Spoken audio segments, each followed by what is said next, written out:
Live from WTOC, the Southeast news leader. The News Now starts on WTOC Plus. Thanks for joining us this afternoon for the news on WTOC Plus. We do start with an alert for you as the FBI is warning Georgians about scammers impersonating prosecutors and law enforcement to try and steal money by claiming that victims are under fraud investigation. Now, the FBI says that fraudsters who may potentially be from outside of the country are contacting Americans nationwide through phone calls, texts, and emails. Agents want to remind you that federal authorities never call victims or suspects and ask for money or personal information over the phone.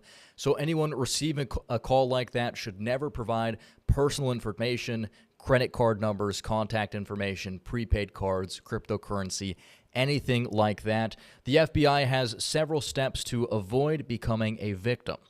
Be suspicious of unsolicited phone calls, text messages, and emails. Never give money or personal information to unknown callers. Trust your instincts and hang up if a caller pressures you or says things that don't sound quite right. And verify information with appropriate law enforcement agencies or court officials if you do still have concerns.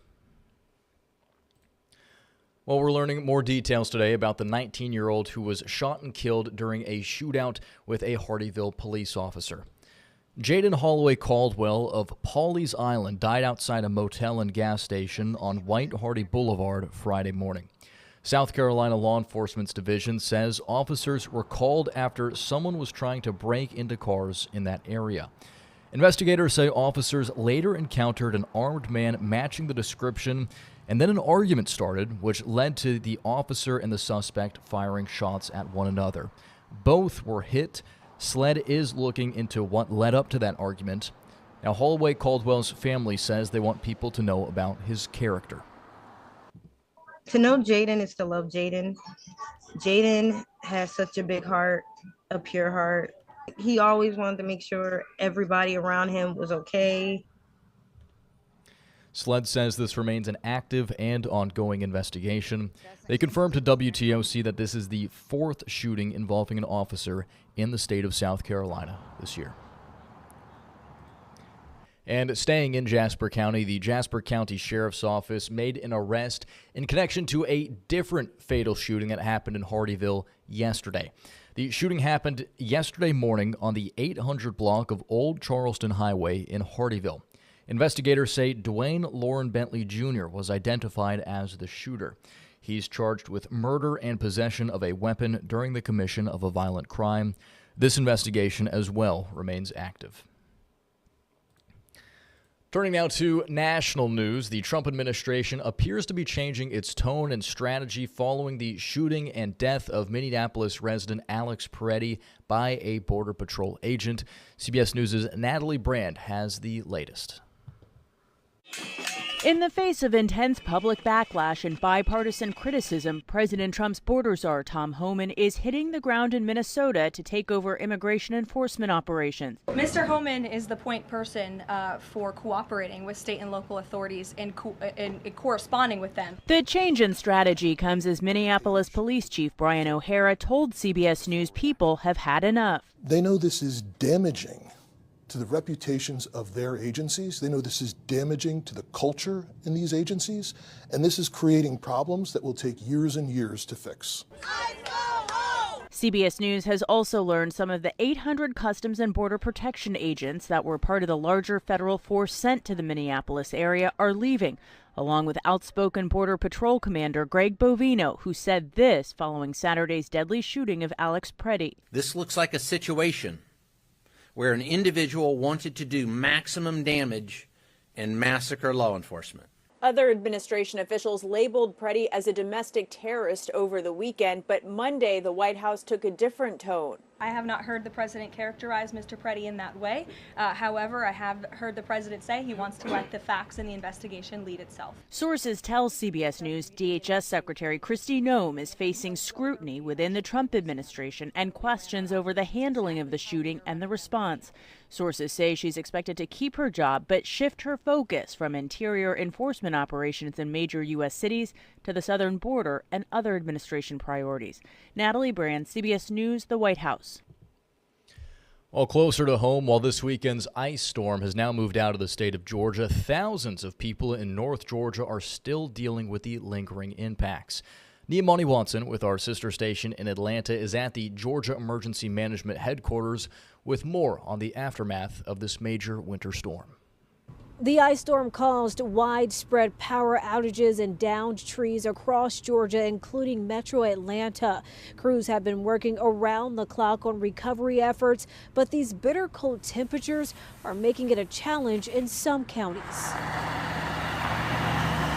Today, roads are passable again, and the power in many communities restored as Georgia continues to thaw out from this weekend's ice storm. Georgia Emergency Management Director Josh Lamb says preparation beforehand helped with a quick recovery. You never know exactly how a storm's going to work out, so you've got to prepare for the worst where the best can happen. I think that's what we've done here. The winter weather caused ice buildup on roads, power lines, and trees. In Sandy Springs, one person was hurt after a tree fell through their home. Some of the hardest hit areas were in North Georgia, where the ice storm knocked out service to more than 100,000 customers. This morning, more than 3,000 people in Northeast Georgia remained without power. Georgia Power says the area received extensive damage from ice and falling trees, making access to power lines challenging. With bitter cold temperatures overnight Monday into Tuesday morning, the roads refreezing is another concern. Lamb asking people, especially in Northeast Georgia, to be careful. If you don't have to travel, don't. And if you do, use extreme caution, slow down, especially watch out for those bridges and overpasses because they could still be frozen. Lamb says they've also brought in crews from South Georgia to help with recovery in Northeast Georgia. Reporting from the Georgia Emergency Management Headquarters, I'm Niamani Watson, Atlanta News First. And even here on the coast, we've seen some impacts from the weekend's winter storm as at the Savannah airport, delays and cancellations are leaving some travelers stranded.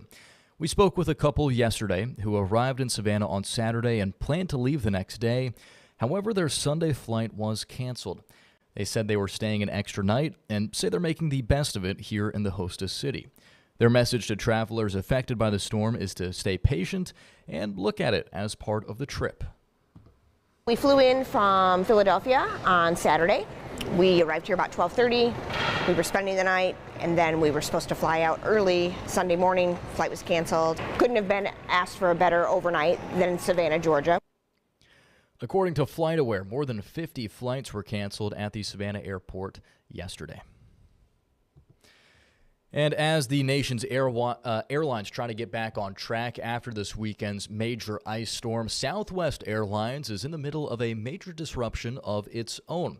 The carrier just launched a brand new boarding system where, for the first time, its passengers have assigned seats after decades of allowing passengers to choose their own.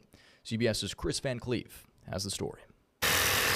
It was an all-nighter at Chicago Midway Airport. After the last flights left Monday evening, Southwest crews began disassembling the gate areas, out with the old numbered pillars where passengers would line up, and in with boarding lanes and assigned seating. You've got to keep changing to meet the needs of our customers. Southwest CEO Bob Jordan. How heavy of a lift is it to start assigning seats? The bigger part is training our folks in the field to be ready, and then training our customers because they need to show up and know that we're going to board the aircraft in a different way. It also meant changing the cabin layout of every plane in the Southwest fleet, more than 800, adding new extra legroom and preferred seating sections. Those come at an extra cost, but are popular with flyers. We're seeing the beginning of yet another new chapter for Southwest, but this one I think will be a good chapter, unlike charging for checked bags. We're going to start boarding. But just how to quickly board passengers for assigned seating prompted nearly 3 years of study. We started off by building a computer-based simulation model. What that allowed us to do is we simulated over 1 billion flights. Lisa Hinkson oversees innovation and customer experience. She says next came real-world testing at the gate. We stress tested those out live in the operation to make sure that it was organized, that it didn't have congestion. And so that's where we got to our 8 boarding groups. Each with 15 to 30 passengers. Premium and customers with status will board early. General boarding will fill the plane from the back to the front. Is all of this just about boosting the bottom line? We surveyed and talked to all of our customers, and what they wanted from Southwest Airlines was more choice. And while about 80% of Southwest flyers said they preferred a seat assignment, it's not just about choice. The airline was under pressure to increase profitability, and not having things like premium economy meant they were leaving money on the table compared to other airlines. Chris Van Cleve, CBS News, Baltimore. And staying in the skies, we do have a reminder for frequent flyers. You have less than a week to enjoy taking off without having a real ID.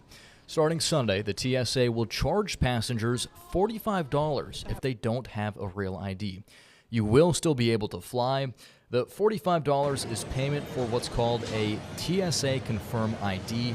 Passengers can use it for a 10-day travel period.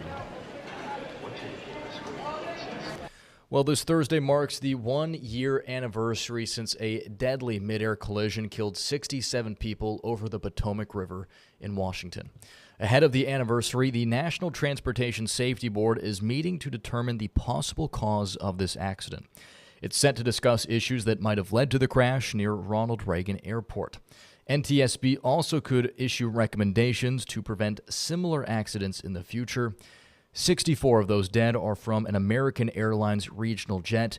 The other 3 are soldiers who were on an Army Black Hawk helicopter, and we should note one of them was a native from Richmond Hill.